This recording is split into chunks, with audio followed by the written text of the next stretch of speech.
My brother partied away his teens, while I worked 2 jobs to save $15,000 for college. Then, he convinced our mom to let him borrow it, flunked out after 1 semester, and laughed when I asked for it back. When I told him he'd stolen my future, he rolled his eyes and said, "You're just mad I figured out how to win without working." I didn't say a word. That was 6 years ago. This morning, he was dragged out of court screaming, while the judge gave him 25 more years. Growing up, my parents always made it clear that college was our responsibility. They weren't wealthy, but they encouraged both my brother Jake and me to save every penny we could for our future education. While Jake spent his teenage years partying and buying expensive sneakers, I worked 2 part-time jobs throughout high school, one at a local grocery store and another tutoring younger kids in math. By the time I graduated, I had managed to save $15,000 in a dedicated college savings account. It wasn't enough to cover everything, but combined with scholarships and student loans, it would make my dream of studying engineering at State University possible. Jake, on the other hand, had maybe $2,000 saved and no real plan for his future. The summer before I was supposed to start college, Jake suddenly announced he was also going to attend State University. My parents were thrilled that both their sons would be getting an education, but I was confused. When I asked him how he was planning to pay for it, he just smirked and said he had it figured out. 2 weeks before freshman orientation, I went to check my college savings account balance to make final tuition payments. The account was completely empty. Every single dollar I had worked for over 3 years was gone. When I called the bank in a panic, they explained that since the account had both my name and my mother's name on it from when I was a minor, she had the authority to make withdrawals. I confronted my mother immediately. Through tears, she admitted that Jake had convinced her to let him borrow my money, promising he would pay it back after his first semester when his financial aid kicked in. She said Jake told her I could just take a gap year and reapply for more financial aid later. My own mother had chosen my lazy, manipulative brother over my carefully planned future. Jake acted like it was no big deal when I confronted him. He said I was being dramatic, and that family should help each other out. He promised to pay me back, but I knew better. This was the same brother who still owed me $50 from when we were 12 years old. I had to defer my admission and watch as Jake moved into the dorms with my money. He bought a meal plan, new clothes, a gaming setup for his room, and even joined a fraternity. Meanwhile, I was stuck at home, working double shifts at the grocery store, trying to save up enough to start school the following year. Jake's college experience was exactly what you'd expect. He partied constantly, barely attended classes, and flunked out after 2 semesters. Not only had he stolen my future, but he had completely wasted the money I had worked so hard for. When I asked him about paying me back, he said he was broke and would need time to find a job. But here's where it gets interesting. Despite being broke, Jake somehow managed to afford a brand new truck, designer clothes, and frequent trips to expensive restaurants. When I asked him about this obvious contradiction,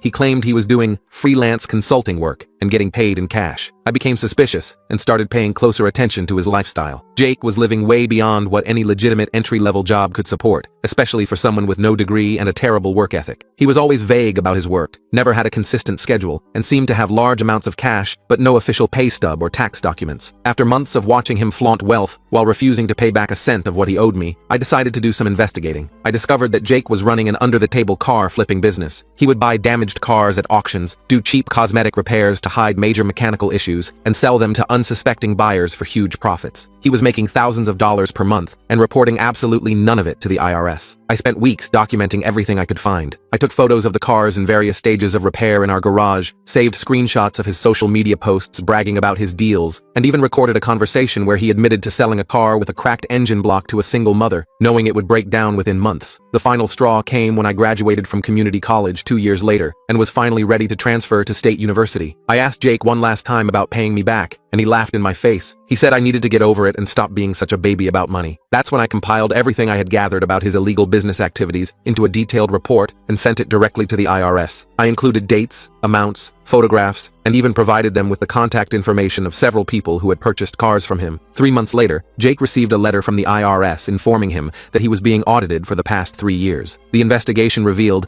that he had failed to report over $80,000 in income from his car flipping operation. Between the back taxes, penalties, and interest, he owed the government more than $35,000. But that wasn't even the worst part. 2 of the people who had bought cars from him had filed complaints with the State Attorney General's office for fraud, and the IRS audit had provided prosecutors with all the evidence they needed to build a case against him. My parents were furious with me when they found out what I had done. They said I was destroying my brother's life over money and that family should stick together no matter what. But I reminded them that Jake had destroyed my educational plans without a second thought, and family loyalty should go both ways. Jake tried to get a lawyer, but legal fees would have cost him even more money he didn't have. He was forced to sell his truck, move back in with our parents, and take a legitimate job at a warehouse to set up a payment plan with the IRS. But the story doesn't end there. What my parents discovered next changed everything, and Jake's reaction was something none of us saw coming. The first thing they found was a stack of fake vehicle titles hidden in Jake's old bedroom closet. My mother had been cleaning out his room to make space for him to move back in when she discovered them them tucked inside a shoebox. There were at least 20 counterfeit titles, all with different VIN numbers,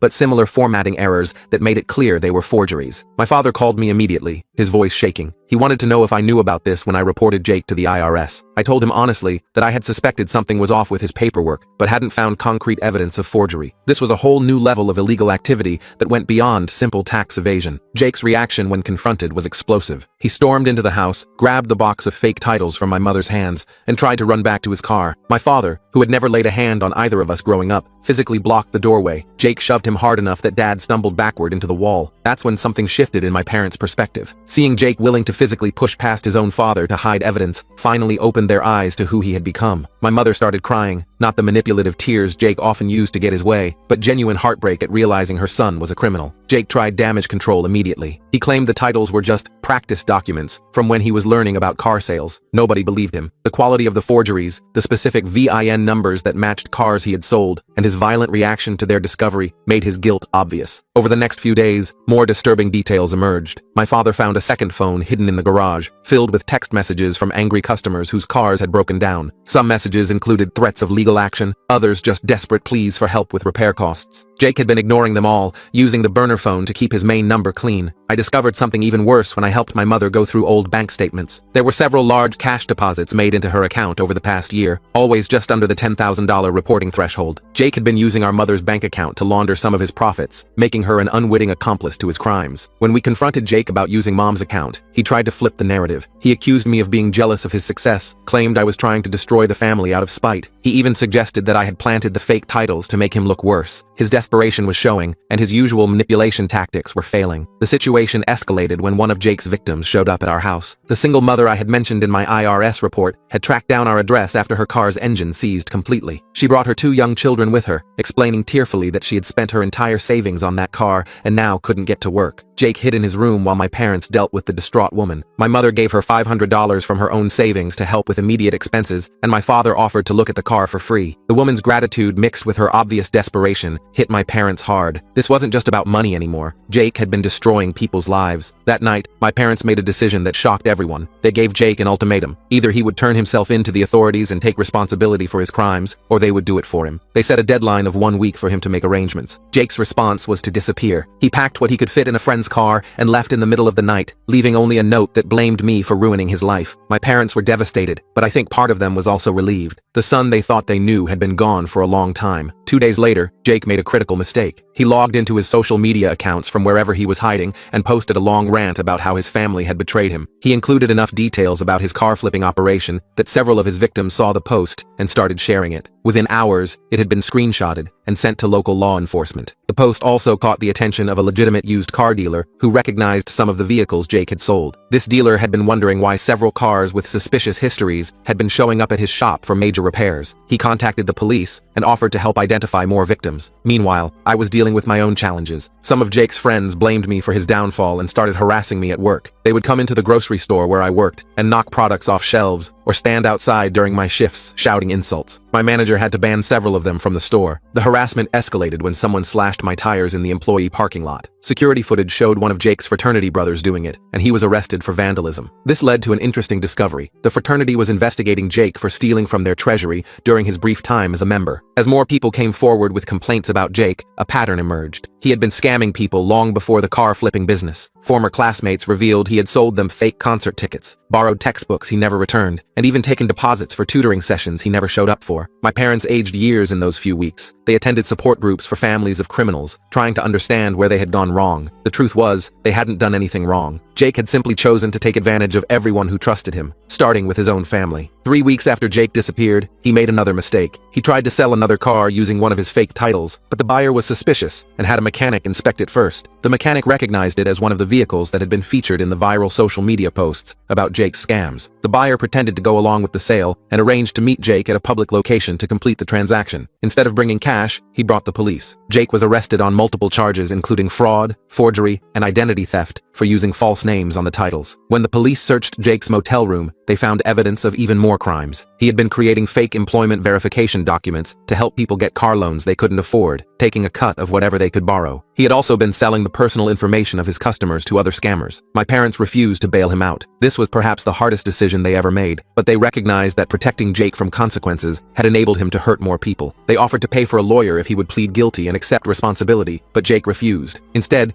Jake tried to make a deal with prosecutors. He offered to testify against other people involved in similar scams if they would reduce his charges. The problem was, Jake had been working alone. His attempts to implicate innocent people, including some of his former friends who had refused to help him, only made things worse. During this time, I finally started my engineering program at State University. I had managed to save enough money, and ironically, the documentation I had provided to the IRS about Jake's theft of my college funds helped me qualify for additional financial aid. It felt surreal to be attending orientation while my brother sat in jail. The trial date was set for 6 months later. Jake's public defender advised him to take a plea deal, warning that the evidence against him was overwhelming. But Jake was convinced he could talk his way out of it, just like he always had. He insisted on going to trial. I was called as a witness, which meant facing Jake in court for the first time since he had disappeared. He looked different, thinner and older somehow. When I testified about finding my college savings account empty, he couldn't even look at me. His lawyer tried to argue that it was a family dispute, not theft, but the prosecutor pointed out that Jake had never made any attempt to repay the money, despite having significant income from his illegal activities. Other witnesses told their stories too. The single mother described how Jake had assured her the car was in perfect condition, even showing her a fake inspection report. A college student explained how Jake had sold him a car that turned out to be stolen, leading to his arrest during a traffic stop. An elderly man detailed how Jake had overcharged him by thousands of dollars, taking advantage of his limited knowledge about cars. The jury deliberated for less than 2 hours. Jake was found guilty on all counts. The judge, noting Jake's complete lack of remorse and his attempts to implicate innocent people, sentenced him to 5 years in prison and ordered him to pay restitution to all his victims. The total amount was over $200,000. My parents were there for the sentencing. My mother cried quietly while my father stared straight ahead, his jaw clenched. When Jake was led away in handcuffs, he finally looked at me. For just a moment, I saw something like regret in his eyes, but then his expression hardened again. After the trial, something unexpected happened. Several of Jake's victims approached me to thank me for reporting him. They formed a support group, sharing resources and helping each other recover from their losses. The single mother even got her car properly repaired with help from my father and some honest mechanics who had heard about the case. I graduated from State University with my engineering degree 3 years later. My parents came to the ceremony, proud, but still carrying the weight of Jake's choices. We had learned to be a family without him, though his absence was always felt. They had started volunteering with organizations that helped fraud victims, turning their pain into purpose. Jake was released after serving 4 years with good behavior. He reached out through a letter, asking if we could meet. He claimed to have changed, to have found religion, and understood the harm he had caused. My parents wanted to believe him, but I was skeptical. Too many times Jake had used false remorse as another manipulation tactic. We agreed to meet at a neutral location, a coffee shop downtown. Jake showed up looking healthier than he had at trial, wearing simple clothes instead of his usual flashy style. He apologized, seemingly sincerely, for stealing my college money and for all the pain he had caused our family. Then he asked if I could help him find a job, claiming no one would hire him with his record. When I hesitated, his mask slipped just a little. He mentioned how successful I must be now with my engineering degree, how I could surely afford to help him get back on his feet. It was subtle, but I recognized the old Jake underneath the reformed exterior. I told him I would think about it, and left. Later, I learned he had been asking other family members for money too, spinning slightly different stories to each person. Some things, it seemed, never changed, but at least now everyone knew better than to give Jake access to their bank accounts, or trust him with their futures. The last I heard, Jake was working at a call center, living in a small apartment, and still owing most of his restitution. He occasionally sent messages to family members, usually around holidays, testing to see if anyone had softened toward him. Most went unanswered. As for me, I learned valuable lessons about family, trust, and standing up for what's right even when it's difficult. My relationship with my parents grew stronger once they stopped enabling Jake's behavior. We had all paid a price for his choices, but in the end, justice was served. The money he stole from me was never returned, but I built my future anyway. Every success I achieved felt like a small victory over the brother who tried to steal my dreams. And while I'll never forget what Jake did, I refuse to let his betrayal define my life. Sometimes, the best revenge really is living well. The coffee shop meeting had been 3 months ago, and I'd hoped Jake would finally leave us alone. But I should have known better. My brother had never been one to accept defeat gracefully. The first sign of trouble came through my coworker Nathan at the engineering firm where I worked. He approached me during lunch one day, looking uncomfortable. "Hey, your brother Jake called the office yesterday," he said. "Asked a bunch of questions about you. Said he was updating family records or something." My stomach dropped. Jake had no legitimate reason to contact my workplace. When I pressed Nathan for details, he admitted Jake had been fishing for information about my salary, my position, even my work schedule. Nathan had sensed something was off, and hadn't shared anything, but the fact that Jake was sniffing around my professional life set off every alarm bell. That evening, I called my parents to warn them. Mom answered, sounding tired. "Oh honey, Jake's been calling here too. Says he needs our help with job applications. Wants us to be references. Please tell me you didn't agree to that," I said. There was a pause. "Your father already did. Jake said no one else would vouch for him. And well, we're his parents." I wanted to scream. Even after everything, they still couldn't completely cut him off, but arguing wouldn't help. Instead, I focused on damage control. Just be careful what you tell any potential employers. Stick to basic facts only. 2 weeks later, I discovered Jake's real game. My credit monitoring app sent an alert about a new inquiry on my credit report. Someone had applied for a personal loan in my name. The application was denied due to insufficient credit history matching the request, but the attempt itself was troubling. I immediately placed a fraud alert on all my credit files and started digging. The loan application had used my social security number, my current address, but listed a different phone number. When I searched that number online, it traced back to a prepaid cell phone purchased just days before the loan application. Jake was trying to steal my identity. I gathered all the documentation and went to my parents' house. They needed to know what their son was attempting now. Dad was working in the garage when I arrived, and I could see the weariness in his eyes before I even spoke. "Jake tried to take out a loan in my name," I said, showing him the papers. Dad's shoulders sagged. "Are you sure it was him? Who else would it be? He knows all my information, and this happened right after he was asking Nathan about my job details." Mom joined us, and I explained everything. This time, there were no tears, no excuses, just a heavy silence that spoke volumes about their exhaustion with Jake's behavior. "We'll change our locks," Dad said finally. "He still has a key from when he lived here." It was a small step, but at least they were taking it seriously. I helped them that afternoon, installing new deadbolts and making sure all the windows were secure. As we worked, Mom mentioned something that made my blood run cold. Jake asked to borrow my phone last week when he stopped by, said his was dead, and he needed to make an important call. "Mom, he could have accessed your contacts, your saved passwords, anything," I said. We spent the next hour changing every password she had saved on her phone, updating security questions, and enabling two-factor authentication wherever possible. It felt like preparing for a siege, but with Jake, that's essentially what it was. The next escalation came through social media. I started receiving friend requests from people I didn't recognize, all with generic profiles and stock photo images. When I ignored them, the messages started. They all had a similar theme. Someone was spreading rumors about me being a snitch who destroyed their own brother's life. I knew it was Jake, creating fake profiles to harass me. I blocked each one, but new ones kept appearing. Then the reviews started showing up. Someone was leaving one-star reviews on my company's Google page, claiming I was unprofessional and had stolen money from clients. The reviews were obviously fake, but they still required time and effort to dispute. My boss, thankfully, was understanding when I explained the situation. "Family drama is the worst," she said. "Let's beef up security around here just in case." The company implemented a new policy requiring ID checks for all visitors and added my photo to the security desk with a note to alert management if Jake showed up. It was embarrassing, but necessary. 3 weeks into Jake's harassment campaign, things took a darker turn. I came home from work to find my apartment door slightly ajar. Nothing was obviously missing, but things had been moved. My desk drawers were open, papers shuffled around. My laptop was still there, but it had been powered on. I called the police immediately. The officer who responded was sympathetic but honest. "Without proof it was your brother, there's not much we can do. Nothing was taken, no damage done. Best we can do is file a report for your records." I had my locks changed that night and installed a security camera system the next day. The violation of my personal space left me feeling vulnerable in a way Jake's previous schemes hadn't. This was no longer just about money. It was about control and intimidation. My parents were horrified when I told them about the break-in. Mom actually suggested they should report Jake's whereabouts to his parole officer, but we discovered he'd been released from parole early for good behavior. He was completely free to harass us, as long as he didn't technically break any laws. The security cameras proved their worth just a week later. I reviewed the footage after getting another credit alert, and saw Jake approaching my door around 2 p.m. while I was at work. He didn't try to enter, but he spent several minutes examining the new locks and camera placement. He was testing my defenses. I saved the footage and started building a harassment file. Every fake review, every suspicious credit inquiry, every documented incident went into a folder. I wasn't sure what I'd do with it yet, but I knew documentation would be important. The situation reached a boiling point when Jake targeted my relationship with my girlfriend, Victoria. We'd been dating for 6 months, and I'd been careful to keep her away from my family drama. But Jake had done his research. Victoria called me one evening, confused and upset. "I just got the weirdest email," she said. "Someone claiming to be a concerned friend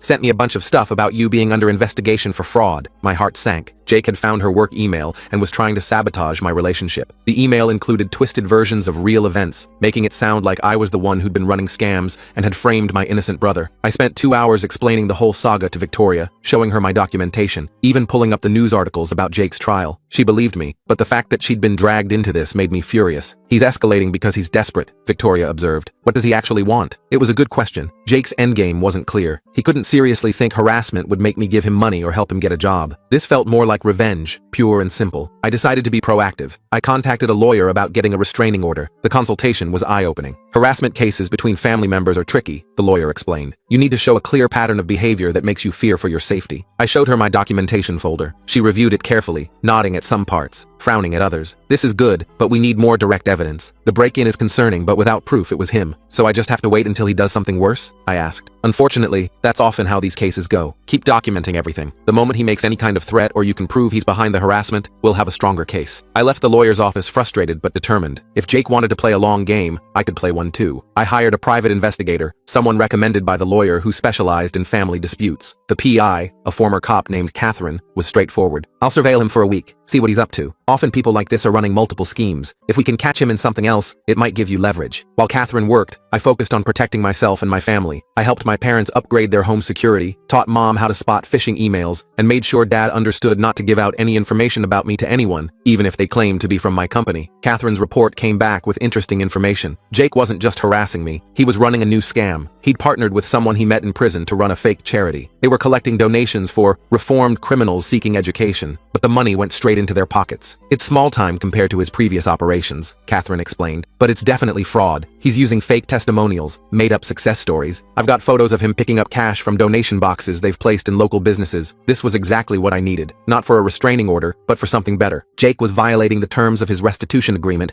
by engaging in new fraudulent activities. One call to the prosecutor's office could send him back to prison, but I hesitated. Despite everything, some part of me still remembered the brother who'd taught me to ride a bike, who'd shared his Halloween candy with me when I was too sick to trick or treat. Was I ready to be responsible for sending him back to prison? The decision was taken out of my hands when Jake made his biggest mistake yet. He showed up at my workplace. I was in a meeting when security called my boss. She stepped out, then returned, looking grim. Your brother's in the lobby. Security won't let him up, but he's making a scene. I could hear him from the elevator, shouting about family loyalty and how I'd destroyed his life. Several clients were in the lobby, watching this unfold. My professional reputation was now at stake. Security had already called the police by the time I reached the lobby. Jake's face was red, spittle flying as he ranted. "There he is!" he shouted when he saw me. "My own brother, too good to help family. You ruined my life. You owe me." "You ruined your own life," I said, keeping my distance. "And you stole my college fund. If anyone owes anyone, it's you. That was years ago. I did my time, but you can't let it go, can you? You had to keep punishing me." The police arrived before Jake could escalate further. As they led him away, he was still shouting about how I'd betrayed him. Several co-workers had recorded the incident on their phones. My boss was understanding but firm. "We can't have this happening again." That night, I made the call to the prosecutor's office. I reported the fake charity, provided Catherine's evidence, and informed them about the harassment campaign. The prosecutor was very interested, especially since Jake still owed significant restitution to his victims. "We take violation of restitution agreements very seriously," she said. "We'll investigate immediately." I also filed for the restraining order, now having clear evidence of Jake approaching me at my workplace and causing a disturbance. The lawyer said the workplace incident significantly strengthened our case. My parents were devastated when I told them what I'd done. "More prison time?" Mom asked quietly. "He brought this on himself," I said. "I tried to stay away from him. He's the one who couldn't leave me alone." Dad nodded slowly. "We know. It's just, we keep hoping he'll change." "He's had every opportunity to change," I reminded them. "He chose harassment and more fraud instead." The investigation into the fake charity moved quickly. Jake and his partner had been sloppy, keeping poor records and leaving a clear paper trail. They were arrested within 2 weeks of my report. This time, Jake didn't get bail. His previous conviction and the new charges, while still owing restitution, made him a flight risk. He was held pending trial, and I finally felt like I could breathe again. The restraining order was granted, requiring Jake to stay at least 500 feet away from me, my home, and my workplace. It felt like a paper shield, but it was better than nothing. Victoria had stuck by me through all of this, even helping me organize my documentation for the lawyer. "Your brother's got serious issues," she said one evening. "But you know this isn't your fault, right?" I wanted to believe her, but guilt still gnawed at me. Had I started this cycle by reporting him to the IRS years ago? Or had Jake always been headed down this path? My answer came from an unexpected source. One of Jake's former friends, Jonathan, reached out to me. "I heard about what's been happening," he said when we met for coffee. "I wanted you to know, Jake was always like this. Even in high school, he was running little scams. You didn't create this. You just finally held him accountable." Jonathan shared stories I'd never heard. Jake selling fake IDs, running a term paper writing service that delivered plagiarized content, even stealing from the fast food job he'd had for exactly 1 week. "We all enabled him by looking the other way," Jonathan said. "You're the only one who ever stood up to him." It helped, hearing that. The guilt didn't disappear entirely, but it lessened. Jake's new trial was scheduled for 4 months out. In the meantime, life slowly returned to normal. The fake reviews stopped, the harassment ceased, and I could focus on my work and relationship without constantly looking over my shoulder. My parents started attending therapy to deal with their complicated feelings about Jake. The therapist helped them understand the difference between loving their son and enabling his behavior. It was painful growth, but necessary. 3 months into Jake's incarceration awaiting trial, we received a letter from him. It was addressed to all of us, parents and me. I was hesitant to open it, but curiosity won. The letter was classic Jake. He started with apologies, transitioned to justifications, and ended with subtle requests for commissary money. He claimed he'd been forced into the fake charity by his partner, that the harassment had been misunderstood attempts to reconnect, and that if we would just drop the charges, he promised to leave us alone forever. Same old Jake, Dad said, shaking his head. Can't even write a letter without trying to manipulate us. We didn't respond. The prosecutor had advised against any contact, and honestly, there was nothing left to say. Jake had made his choices repeatedly, consistently choosing deception over honesty, crime over legitimate work. The fake charity trial was swift. With Catherine's evidence and documentation from several businesses where they'd placed donation boxes, conviction was almost certain. Jake's partner tried to pin everything on Jake, while Jake tried to minimize his involvement. Neither strategy worked. Jake was convicted of fraud and violation of his restitution agreement. The judge, noting his pattern of behavior and failure to learn from previous incarceration, sentenced him to an additional 7 years. He would serve this consecutively, with any remaining obligations from his original sentence. When the sentence was read, Jake looked directly at me. There was no remorse in his eyes, only rage. As court officers led him away, he mouthed words I couldn't hear, but whose meaning was clear. This wasn't over for him, but it was over for me. I'd protected myself, my family, and my future from someone who'd shown repeatedly that he valued his schemes over our relationship. The brother I'd once known was gone, if he'd ever really existed at all. After the trial, my parents and I went to dinner at a quiet restaurant. We didn't talk about Jake at first, focusing instead on my work, their garden, anything but the elephant in the room. Finally, Mom broke the silence. We've decided to write him out of the will, she said quietly. Our lawyer is drawing up the papers. It was a huge step for them, an acknowledgement that Jake couldn't be trusted even after they were gone. I reached across the table and squeezed both their hands. You're doing the right thing, I said. We know, Dad replied. Doesn't make it easier. As we left the restaurant, I felt a weight lifting. Jake was where he needed to be, my parents were finally setting boundaries, and I had my life back. The money he'd stolen was never recovered, but I'd gained something more valuable, the knowledge that I could stand up for myself, even against family. Victoria and I moved in together 6 months later. At our housewarming party, surrounded by friends and family, -1, I realized Jake had inadvertently given me a gift. His betrayal had taught me to value trustworthy people, to set boundaries, and to never let anyone, regardless of blood relation, destroy what I'd worked for. The last update I received about Jake came from the prosecutor's office. He'd been transferred to a facility 3 states away after getting into conflicts with other inmates. He was no longer our problem, just another number in the system he'd put himself into. My parents sold his remaining belongings, donating the proceeds to legitimate charities that helped crime victims. It felt like appropriate closure, turning his possessions into something positive for people he'd hurt. I still have the security cameras at my apartment, though I rarely check them now. The restraining order sits in my filing cabinet, hopefully never to be needed again. These reminders of a dark chapter serve as protection, but also as proof of resilience. Life moved forward. I got promoted at work, my relationship with Victoria grew stronger, and my parents found peace in their new boundaries. We learned to be a family of 3, occasionally acknowledging the absent fourth, but no longer defined by his chaos. The best revenge truly was living well, building the life I'd always planned, despite Jake's attempts to derail it. Every success felt earned twice over, once for the achievement itself, and once for overcoming the obstacles he'd placed in my path. The restraining order turned out to be just a piece of paper, exactly as I'd feared. 2 months after Jake's sentencing, I started noticing things again. Small things at first. My mailbox would be open when I came home. Packages would disappear from my doorstep,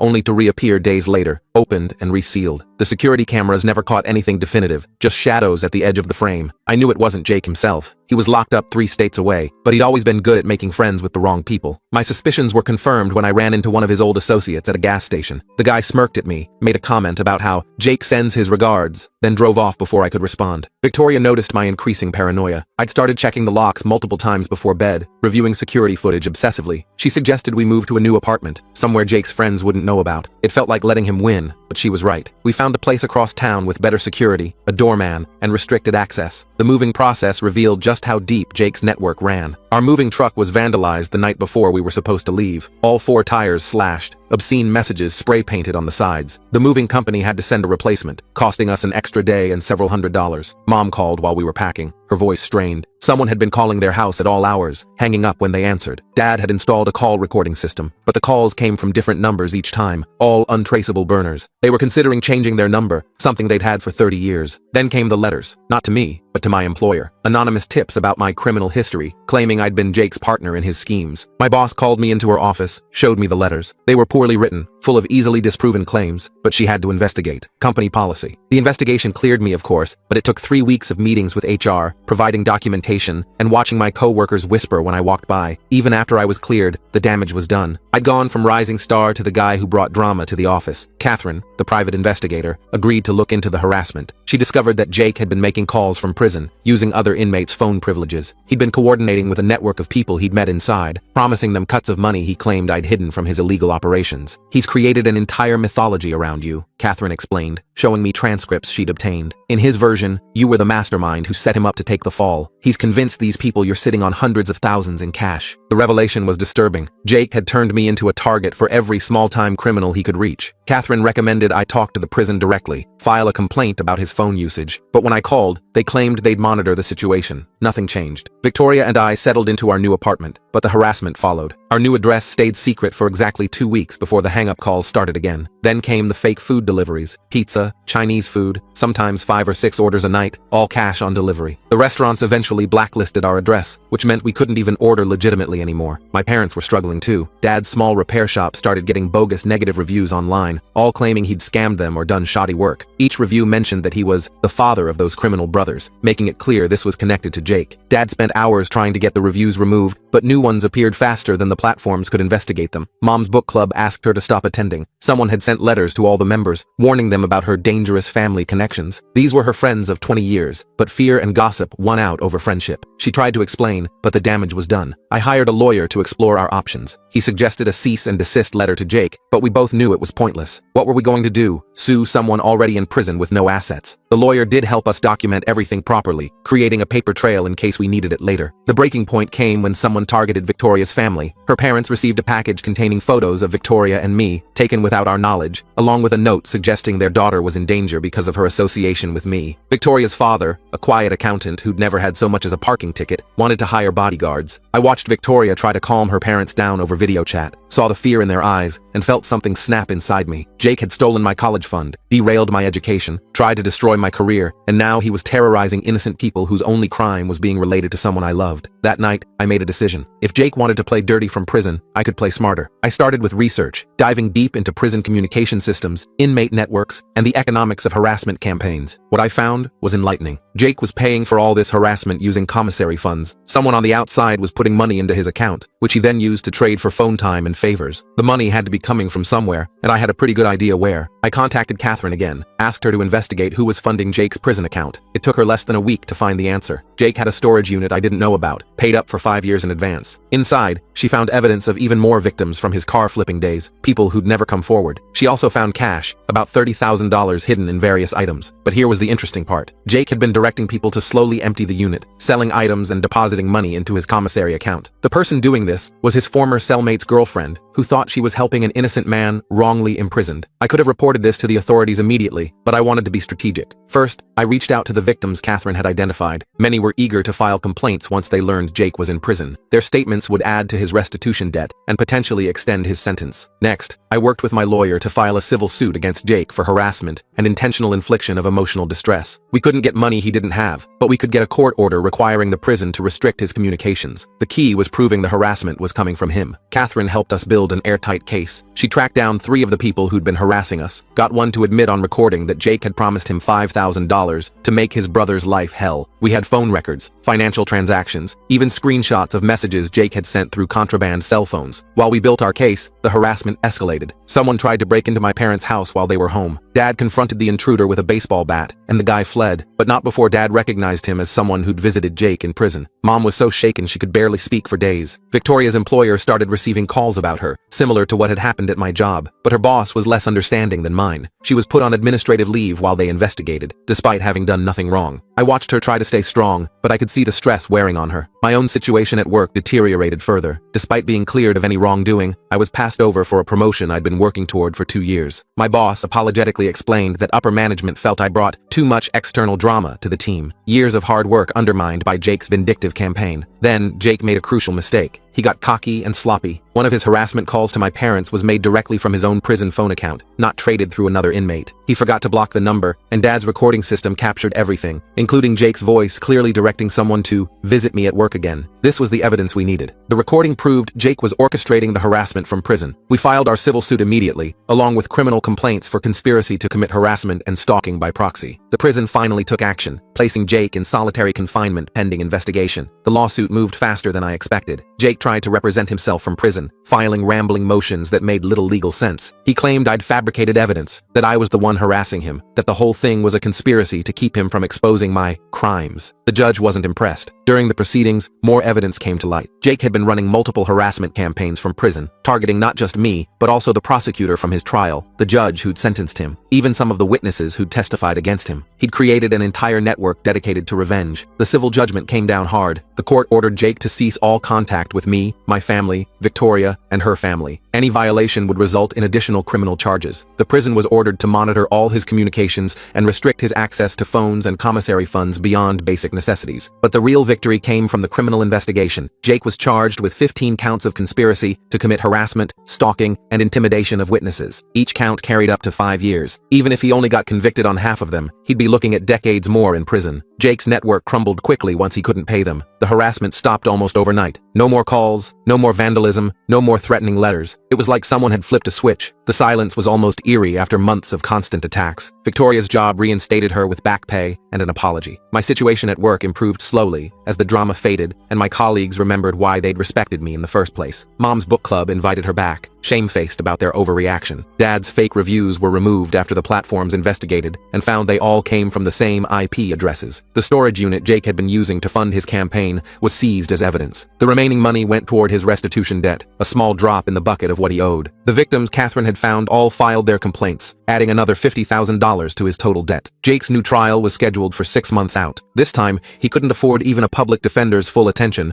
as he'd been classified as a vexatious litigant for his numerous frivolous filings. He was assigned a young lawyer fresh out of law school who advised him to plead guilty and hope for mercy. But Jake couldn't help himself. Even facing decades in prison, he tried one last manipulation. He sent a letter to our parents, claiming he had terminal cancer and wanted to reconcile before he died. It might have worked 5 years ago, but we'd all learned better. Dad called the prison medical unit directly. Jake was perfectly healthy. The guilty verdict was inevitable. The evidence was overwhelming, and Jake's behavior during trial, interrupting witnesses, making threats from the defendant's table, only hurt his case. The judge sentenced him to an additional 25 years, to be served consecutively with his existing sentence. When the sentence was read, Jake finally broke. Not with remorse, but with rage. He screamed threats at me, at the judge, at everyone in the courtroom. He had to be physically dragged out, still shouting about how we'd all pay, how he'd never stop coming after us. But this time, I wasn't afraid. Jake had played every card he had, used every resource available to him, and lost. He'd be in his 70s before he had another chance at freedom, and that was assuming he didn't find new ways to extend his sentence from inside. The next few months were about rebuilding. Victoria and I stayed in our new apartment, slowly making it feel like home instead of a hiding place. My parents repaired the damage to their reputation in the community. I focused on my work, eventually earning that promotion I'd missed out on. We all attended therapy, separately and together. The therapist helped us process not just the recent harassment, but years of Jake's manipulations. It was painful work, examining how we'd enabled him for so long, how we'd missed or ignored the warning signs. A year after Jake's final sentencing, I received a letter from one of his early victims. She thanked me for standing up to him, for ensuring he couldn't hurt anyone else. She'd used the restitution money to help pay for her daughter's education. It wasn't much, but it was something positive born from Jake's destruction. My parents downsized their house, using the extra money to travel, something they'd always dreamed of but never done. They sent postcards from places they'd only seen in magazines. Jake was never mentioned in their messages, but I knew they were finally living for themselves instead of managing his chaos. Victoria and I got engaged on a quiet Saturday morning. No grand gesture, just a simple question over coffee. We'd been through enough drama to last a lifetime. Our wedding was small, family and close friends only. Jake's absence wasn't mentioned, but it was felt, a reminder of how much peace we'd gained. I sometimes wonder what Jake thinks about in his cell. Does he recognize that every consequence he faces stems from his own choices? Or does he still see himself as the victim, betrayed by a brother who refused to enable his crimes? I'll never know, and honestly, I don't care anymore. The money he stole from me was never recovered, but I built my life anyway. Every milestone, my degree, my career, my relationship, was achieved despite his attempts to derail me. In trying to destroy my future, he'd only destroyed his own. My parents are in their 60s now, finally free to enjoy their retirement without Jake's chaos. They volunteer at a local literacy center, helping adults learn to read. It's their way of giving back, of creating something positive in the world. Victoria and I bought a house last year, in a neighborhood where no one knows our history. We have normal problems now, arguing about paint colors, dealing with a leaky roof, figuring out how to keep the garden alive. Beautiful, ordinary problems that have nothing to do with prison calls or harassment campaigns. Success isn't about the money Jake stole or the years of education he delayed. It's about building a life surrounded by people who value honesty, who contribute rather than take, who build rather than destroy. It's about learning that family isn't just blood, it's the people who stand by you when standing by you is hard. Jake will be eligible for parole in 2048. He'll be 73 years old, having spent more of his life in prison than out of it. I don't know if I'll attend the hearing. Part of me hopes he finds redemption, learns to live honestly, but I won't hold my breath, and I won't wait around to find out. The best revenge truly is living well, not to spite someone, but because you deserve a good life regardless of what others try to take from you. Jake taught me that, though I doubt he meant to. He showed me exactly who I didn't want to be, and in doing so, helped me become exactly who I am. My engineering firm is working on a project to make buildings more energy efficient. It's complex work that requires precision, honesty, and collaboration. Everything Jake never valued. Every successful project feels like proof that his way of living was the aberration, not the norm. Victoria's pregnant now. We're having a daughter. Sometimes I think about what we'll tell her about Uncle Jake, the family member she'll never meet. Maybe we'll simply say that some people make choices that take them out of our lives, and that's okay. We can love someone's memory while protecting ourselves from their reality. The nursery is painted soft yellow, filled with books and toys from friends and family. My parents are over the moon about becoming grandparents. They've already started a college fund for her, in a trust this time, with multiple safeguards. We've all learned our lessons about financial security. Life moves forward. Work presentations, dinner with friends, weekend trips to the farmer's market. Normal, peaceful, drama-free life. The security cameras are still installed, but I rarely check them now. The restraining order sits in a filing cabinet, unnecessary, but kept just in case. Sometimes I drive past the grocery store where I worked all those years ago, saving for a college dream that got delayed but never destroyed. The manager who helped me through Jake's harassment still works there. We wave when we see each other, a silent acknowledgement of shared history. My story isn't unique. Plenty of people have family members who choose crime over connection, who value schemes over relationships. But each story matters because each person matters. Each choice to stand up against manipulation makes the world a little bit safer, a little bit more just. The money Jake stole was $15,000. The cost of his choices, his freedom, his family, his future. I got the better end of that deal, even if it took years to see it. He's behind bars, and I'm living the life I always planned, just on a different timeline. Victoria just felt the baby kick for the first time. My parents are planning their next trip, this time to Alaska. My promotion came with a raise that finally let us pay off the last of my student loans. Life is good, not perfect, but good, and that's enough, more than enough.